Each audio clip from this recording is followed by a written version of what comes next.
They lied to you about negotiation. They told you it's about being fair, finding win-win, and shaking hands with a smile. But in the real world, boardrooms, business deals, even personal relationships, negotiation isn't a polite exchange. It's war disguised as conversation. Every deal you've ever made had a winner and a loser. The one with leverage takes everything. The one without, crushed, manipulated, and left wondering what went wrong. School never prepared you for this. Professors spoke of compromise, but they never mentioned power plays.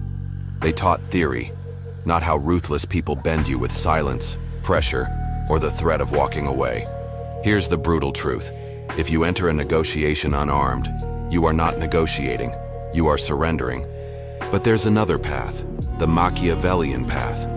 Cold, calculated, and unapologetic. It's the difference between begging for opportunity and commanding it, between being trapped by someone else's terms or forcing them to play by yours. This isn't about charm, it's about strategy, it's about control. And when you master these tactics, they won't even realize they lost until the deal is already yours. Power in negotiation doesn't come from words, it comes from leverage. It's not about how smooth you talk or how polished your pitch sounds. It is about what the other side stands to lose if they don't to give you what you want. Without leverage, you're just noise. With leverage, even silence becomes a weapon. The hidden currency of negotiation. Think about it. When a company hires, who dictates the terms? The desperate graduate who just wants a chance, or the rare candidate who can walk into any office and be hired tomorrow? Leverage decides it. Machiavelli understood this centuries ago. People bend not out of kindness, but necessity. If you want the upper hand, you must make the other side need you more than you need them. That is leverage, the invisible currency that dictates the outcome before the first word is spoken. In business, leverage could be exclusive information, rare skills, or control of a resource they cannot replace. In personal life, leverage could be the ability to walk away without hesitation. Whatever form it takes, leverage tilts the scale. Without it, you're begging. With it, you're commanding. The most brutal form of leverage is the power to walk away. Most people don't have it. They negotiate from desperation, fear of losing the job, fear of losing the deal, fear of disappointing someone. But fear destroys leverage. Imagine you're selling a property. One buyer is hesitant, probing for discounts, dragging out the timeline. The other buyer arrives with cash in hand, ready to close today. Who gets the deal? The one who shows they don't need you. That's the paradox. The less you appear to need, the more powerful you become. Scarcity amplifies this. If what you offer feels rare, or if your willingness to commit feels rare, the other side panics. Humans are wired to chase what is slipping away. If you're negotiating for a salary, never show desperation. Instead, let them believe you're being courted by others. Let them fear losing you. That fear is leverage, and fear always pays. There's another kind of leverage most people overlook: information. The side with superior knowledge dominates the field. Before stepping into any negotiation, you must know more about the other side than they know about you. Study their weaknesses, their deadlines, their dependencies. Does the company have a product launch coming up? Are they under pressure to close a deal quickly? Is the manager desperate to fill a role before the quarter ends? Every piece of intelligence is a blade you can use at the table. Most amateurs speak too soon, revealing their cards. The Machiavellian holds back, gathers intel, and only strikes when the other side is cornered. Knowledge is leverage. Silence is leverage. The person asking the right questions always holds the leash. Here's the psychological secret. Leverage is not always about what you truly have. It is about what the other side believes you have. Machiavelli would remind you that perception often matters more than reality. If you project strength, people assume you have it.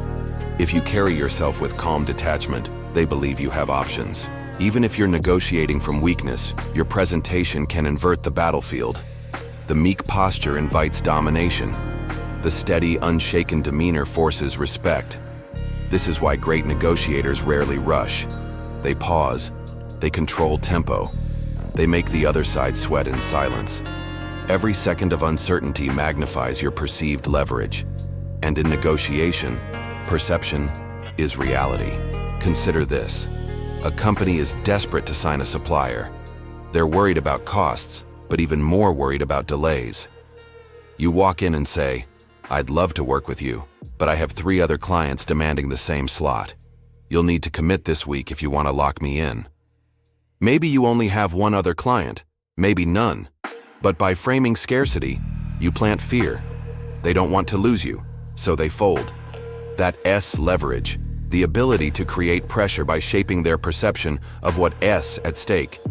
Leverage is not about fairness, it's about necessity. The ruthless truth is this: people don't move because of your worth, they move because of your power over their situation. If you want to win negotiations, stop asking, "What do I deserve?" and start asking, "What do they fear losing?" Because in every deal, one side is chained to desperation. Make sure it's never you. In negotiation, most men lose not because they're outsmarted, but because they cannot shut up. They rush to fill the silence. They over-explain. They reveal their position before the other side has even spoken. This is weakness. And in the realm of power, weakness bleeds leverage. Machiavelli understood this. Whoever controls information controls the field. Silence is not passive. It's a weapon. It unnerves, destabilizes, and forces your opponent to show their hand before you reveal yours. Think of the chessboard. The player who moves fastest is not the one who wins. The winner is the one who forces mistakes. By waiting, by giving nothing. Silence is not the absence of sound. It is pressure. And the longer you can hold it, the heavier it becomes. Here's the truth. The man who speaks first in a deal loses. The man who explains himself reveals his insecurities. The man who cannot endure silence is already under command. If you want control, learn the discipline of the pause. Let the other side drown in the void you create. A buyer says, "That's too expensive." Most men panic, instantly slashing the price. But the Machiavellian man waits. He lets the words hang. And in that silence, the buyer often speaks again, scrambling to justify, negotiating against himself. This is power. To say nothing and watch them break. Silence also makes you unpredictable. Men fear what they cannot read. A talker is transparent. A silent man is a fortress. And in every negotiation, the fortress commands respect. Master this law. Speak less. Pause more. And when you finally do open your mouth, your words will cut sharper, because they are rare, deliberate, and final. The world is full of men who cannot stop talking, but the world bows to the one who knows when to say nothing. Negotiation is never about reality, it's about perception. The battlefield is not the table, the contract, or the deal itself. It's the mind of the person across from you. And the moment you forget this, you lose. Machiavelli knew this centuries ago. He wrote that men judge more with their eyes than with their hands. Meaning, people don't deal in truth. They deal in appearances. They believe what seems powerful, not what is. They trust confidence, not competence. They follow the person who frames the world with certainty, not the one who meekly explains facts. Think about it. When 2 people walk into a negotiation, who wins? Not the one who knows the most numbers, not the one who has the best argument, but the one who frames the numbers in a way that commands belief, the one who projects certainty so strongly that the other side doubts their own position. This is the law of perception. Control how others see the situation, and you control the outcome. Let's break it down into ruthless tactics. Before the first word is spoken, set the context in your favor.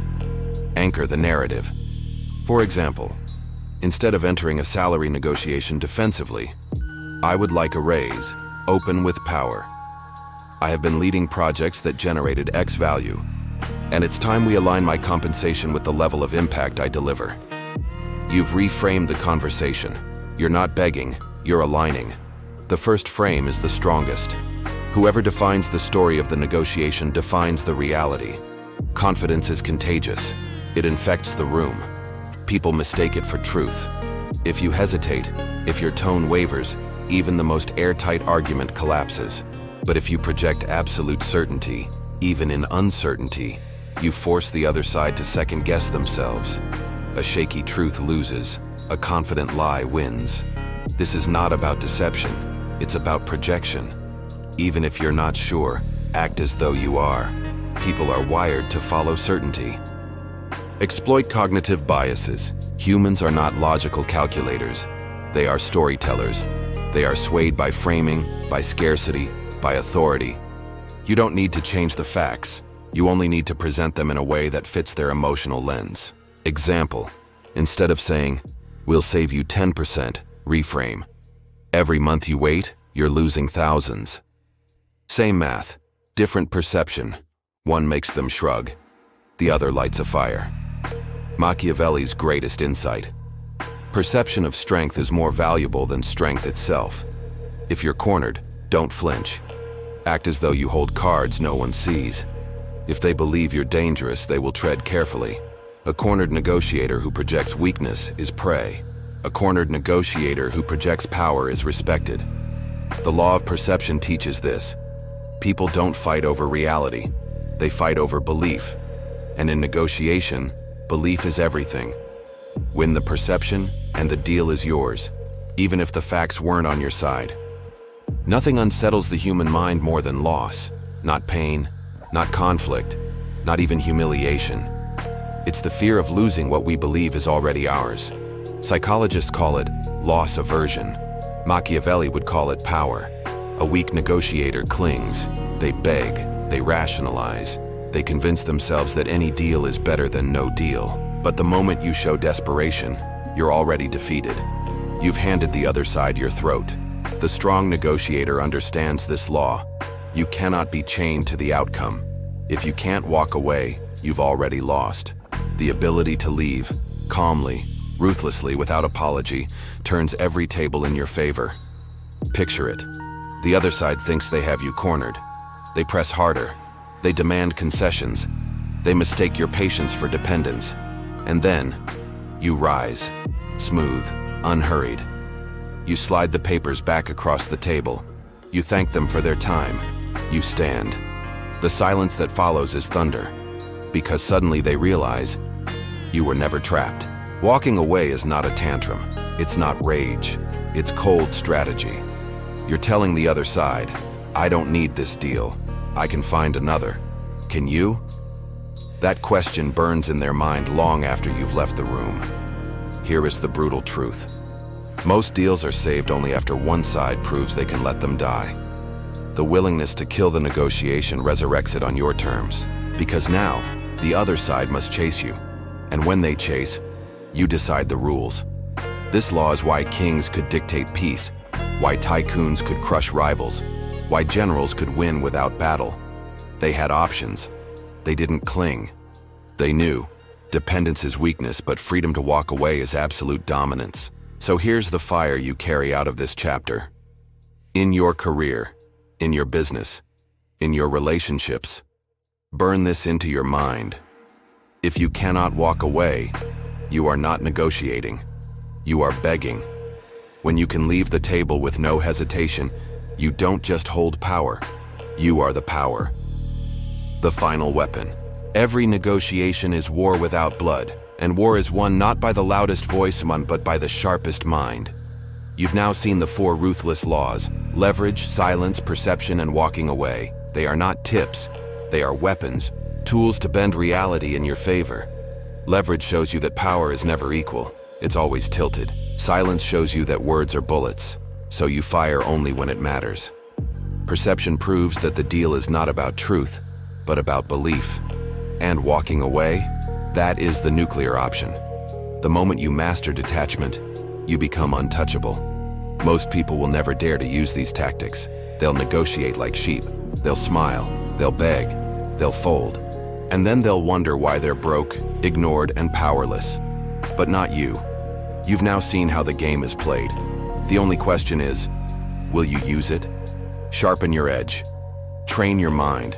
Break the illusions that trap the weak. Because in every negotiation, there's only one throne. And if you don't claim it, someone else will. Subscribe to the Inner Citadel Project and comment below which law you'll wield first.